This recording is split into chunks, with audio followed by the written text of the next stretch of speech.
Fala galera do canal Saiba Mais, tava morrendo de saudade de vocês e tamo junto pra tá trocando mais uma ideia. Show? Se tu ligar a sua televisão, internet, você vai constantemente ver notícias de tragédias. Se eu perguntar pra você, tu acha que o mundo é justo? Lógico que não, você vê um monte de injustiças. E agora eu te faço uma pergunta: quem que é o criador de todo esse mal, de todas as injustiças? Há quem culpa dizendo que é Deus. Outros dizem, é Satanás, Lúcifer. Outros dizem que a culpa é de Deus por ter criado Satanás, Lúcifer e ter permitido essas situações. Bom, vamos trocar uma ideia? A história que eu vou contar pra vocês não tá na Bíblia do jeito que eu vou contar, mas dá pra gente tirar várias aplicações e vamos ler alguns textos bíblicos. Lúcifer tava lá no céu, vamos voltar no tempo antes da Terra ser criada, entre outras coisas serem criadas. Estamos lá no céu e tem um anjo chamado Lúcifer. Lúcifer era um cara muito querido por todos os anjos, sério. Pensa naquele seu amigo de escola que todo mundo pede opinião, que ele é bem influente,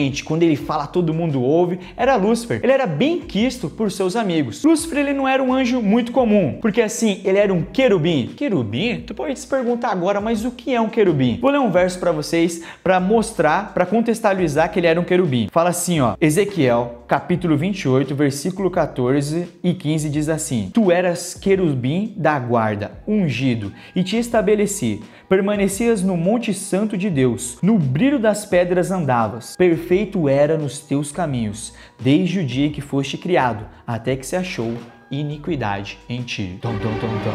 Bom, querubim, o que quer dizer querubim? Querubim é um anjo que tem 4 asas. Então Lúcifer era um anjo de 4 asas. Fora que ele era bonitão, ele tinha presença, além de ser bem querido por todos. Há alguns que dizem que Lúcifer tinha uma intimidade muito grande com a música, que ele conduzia até alguns conjuntos celestiais. Então Lúcifer, ele tinha uma voz muito ativa no céu. E um dia Deus chegou em Lúcifer e falou assim: Lúcifer, eu quero que você prepare um banquete, mas tem que ser o banquete porque eu vou homenagear alguém aqui no céu. Não sai espalhando não, mas essa pessoa eu vou colocar ela numa posição que ela não é menor nem maior do que eu. Nós sempre fomos iguais. Tu pode fazer isso pra mim, Lúcifer? Lúcifer, deixa comigo, Deus. Lúcifer pensou que ele seria homenageado, porque muitas pessoas pensam que o pecado surgiu aqui na terra, mas na realidade ele surgiu no céu, num coração de um anjo livre, perfeito, mas que não estava com Deus. Ele se achou, ele se achava bom. O primeiro pecado foi do orgulho, porque assim, é natural. Quando você começa a receber muitos elogios, tu começa a se sentir. E Lúcifer estava se achando o cara. Então ele preparou o banquete,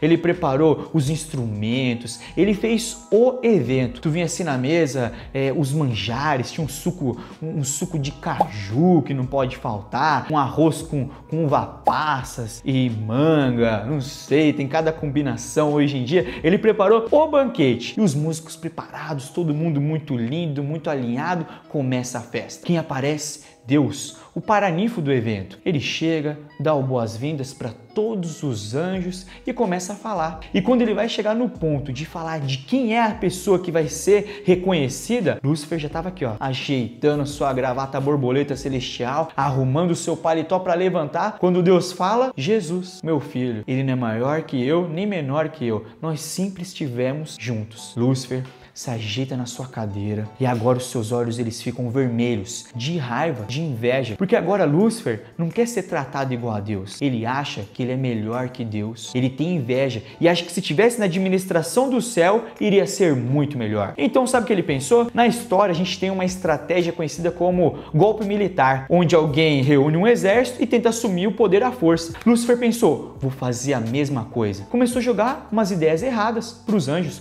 Começou a falar assim, ó, Deus, ele fala que é isso, isso e isso, mas ele é um ser mó autoritário. Ele criou a gente para ser adorado. Aí da gente se pensar contra. Se nós administrássemos o céu, ia ser muito melhor. E os anjos começaram a pensar: eu nunca pensei nisso. E aos pouquinhos, Lúcifer foi formando o grupo dele. Deus, sabendo disso, que era onisciente, mandou um anjo advertir Lúcifer. O anjo chegou em Lúcifer e falou assim: Lúcifer, é melhor você parar com isso, porque vai ter consequências trágicas. Deus, ele vai te perdoar se você se arrepender. morrer. Lúcifer, ele sabia que a batalha já estava perdida, que se ele proporcionasse uma guerra no céu, ele iria perder. Mas sabe qual é a resposta dele? Ele fala assim: não, eu fui muito longe para poder voltar, eu sei que eu vou perder, mas imagina se eu falo para os anjos: viu, anjos, olha, tudo que eu inventei é mentira porque era inveja, não vamos proporcionar guerra. A galera vai ver eu como o coitado, vão me ridicularizar, vou ser motivo de chacota. Eu tô aqui, eu não posso voltar atrás, eu sei que eu vou perder, mas eu prefiro perder com o meu orgulho. Dito e feito, então Lúcifer e seus anjos proporcionam uma rebelião no céu. Tu sabe quantos anjos tem no céu? Vamos ler esse verso aqui? Convido vocês a abrirem suas Bíblias em Apocalipse, capítulo 5, nós vamos ler o versículo 11, que fala assim, ó: vi e ouvi uma voz de muitos anjos ao redor do trono, dos seres viventes e dos anciãos, cujo número era milhões de milhares de milhares de anjos. Nossa, mas que conta doida, não? Milhões de milhares de milhares. Eu nesse momento eu fico igual aquele meme da Nazaré, sabe? Que fica passando um monte de números assim, mas que conta é essa? Bom, se a gente fosse chutar um número, sei lá, infinito, trilhões. Vamos dizer que são trilhões de anjos. Já vou dando spoiler lá na frente. Existem trilhões de anjos maus aqui na Terra querendo fazer mal pra gente. Mas a Bíblia nos ensina que Satanás ele arrastou 1/3 dos anjos. Então, para cada um anjo mau que existe para te proporcionar tribulação, existem 2 anjos bons para te proteger. Lúcifer, então, ele convence 1/3 dos anjos. E agora começa uma guerra no céu. E a guerra no céu não é algo assim, é algo filosófico, ideológico. Eu imagino como algo físico. Quando fala guerra, já vem na minha mente um sabre de luz, o lado negro da força e algo assim, sabe, físico mesmo. A Bíblia fala aqui pra gente, Apocalipse 12, verso 7. Houve peleja no céu. Miguel e seus anjos pelejaram contra o dragão. Também pelejaram o dragão e os seus anjos. Todavia não prevaleceram, nem mais se achou no céu o lugar deles. E foi expulso o grande dragão, a antiga serpente que se chama Diabo, Satanás, sedutor de todo mundo. Sim, foi atirado para a terra e com ele os seus anjos. Primeira pergunta que eu faço para ti. Satanás ele perde a guerra. Deus vê que não dá mais para viver com Satanás e seus anjos e expulsa eles. Deus não podia ter destruído Satanás e seus anjos? Ele podia. Mas por que ele não fez isso? Se ele tivesse feito isso, os anjos que ficaram do lado dele, que tinham certas dúvidas, porque os anjos foram feitos com livre-arbítrio,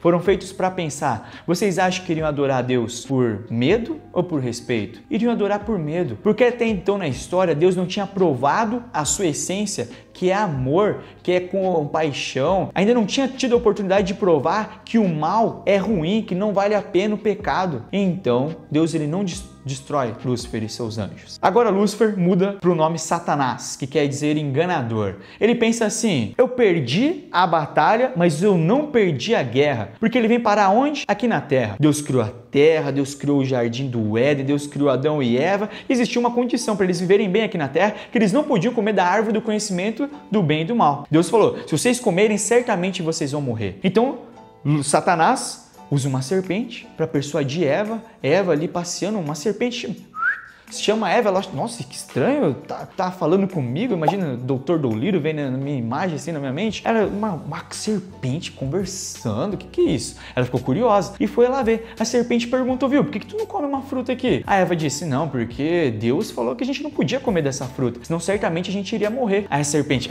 que morrer o quê? Se vocês comerem dessa fruta, vocês vão ser igual a Deus, conhecedores do bem e do mal. Do mesmo jeito que a serpente está enganando Eva aqui, ele nos engana hoje com sofismas. O que é sofisma? São meia-verdades. Porque a serpente, de certo modo, estava dizendo a verdade. Só Deus conhecia as consequências do mal. Eva não sabia as consequências da desobediência à palavra de Deus. Mas quando ela fala ser igual a Deus, Eva está pensando, não, eu vou ter poder igual a Deus. E ela tentada, a fruta estava charmosa, atraente. Quer saber? Eu vou comer. Ela vai e come a fruta. Aí a consciência dela já fica pesada, ela vai e faz o quê? Oferece para Adão, que por amor come também. Quando Satanás vê isso, ele pensa assim, eu sou o cara, que baita ação que eu tive agora, que baita estratégia eu usei, porque eu coloquei Deus contra a parede. O objetivo de Satanás era tirar todos os anjos que ficaram do lado de Deus, porque um rei sem exército, sem povo não é rei. E Satanás pensou, diante dessa situação, Deus só vai ter duas alternativas. Primeiro, Deus, ele mata Adão Adão e Eva, porque ele disse que eles iriam morrer. Então tudo que eu disse lá no céu, que Deus é um ser autoritário, que você não segue os caminhos dele, ele vem e te destrói, vai ser verdade. E a segunda alternativa que Deus tem é não matar. E se ele não matar, ele é um ser mentiroso. Então tudo que ele pregava sobre ser perfeito, coerente, eu vou jogar por terra. Cheque mate. Vencer essa guerra. Mas Satanás não esperava que Deus fosse ter um plano mirabolante por trás. E sabe qual era esse plano? Era o plano da salvação, onde ele manda o seu filho para morrer por nós. Sabe quando a batalha termina entre o bem e o mal? Quando eu digo a batalha termina, que a sentença, que Satanás ele é realmente derrotado, sabe em que momento? É na cruz. Quando Jesus ele vem, nasce aqui na terra, vive tudo o que viveu, é tentado e se sacrifica para pagar o nosso preço. E agora eu faço a mesma pergunta que eu fiz no início. Deus, ele criou o mal? Se liga nessa história e com essa história eu termino. A história é assim, ó. Tinha um guri que vivia na Europa, ele tava na 2ª série. E o professor começou a dar aula e começou, sabe, falar que Deus era ruim, que Deus era mal, que toda a desgraça que existia no mundo, a culpa era de Deus. E o menino indignado, ele ligou a cabeça, eu não lembro o sotaque dele, e falou assim, professor, era da Europa, em português meio nordestino, professor, aí o professor, o que foi? Aí ele falou assim, me tira uma dúvida, por acaso a escuridão existe? Aí o professor pensou assim, nossa, pergunta não? Lógico que existe, escuridão existe, depois que dá o horário do pôr do sol, dá um determinado horário, a gente vê a escuridão. O aluno respondeu, 8 anos o aluno. Não, professor, errado, a escuridão não existe. De acordo com a física, o que existe é a luz. Nós enxergamos a escuridão com a ausência da luz. O professor sem reação, não esperava essa resposta, então o aluno faz uma segunda pergunta. Professor, por acaso o frio existe? Professor, existe, lógico que existe. O frio existe, principalmente no inverno, alguns horários do dia a gente sente frio. Não, professor, de acordo com a física, o que existe é o calor. Nós sentimos o frio com a ausência do calor. E eu digo a mesma coisa, nós enxergamos o mal e sentimos o mal quando a humanidade se ausentou de Deus. Por conta de uma escolha lá atrás, hoje nós estamos pagando a maldição, as consequências dessa escolha. Mas Deus, ele nos concede sua graça, ele nos dá uma segunda chance e fala, filho, eu paguei o preço, eu só preciso que você me aceite no seu coração como seu salvador. Vamos ter muitas lutas, vamos ter muitas dificuldades, mas eu te prometo conceder a paz, te restaurar a tua vida, para a gente viver para sempre no céu, sem nenhum problema. Mas você precisa tomar a decisão de dizer sim. Bom, galera, espero que o estudo de hoje tenha agregado algumas ideias, algumas perguntas. Se você curtiu, bora compartilhar com geral e tamo junto, tá? Até a próxima, pessoal. Valeu!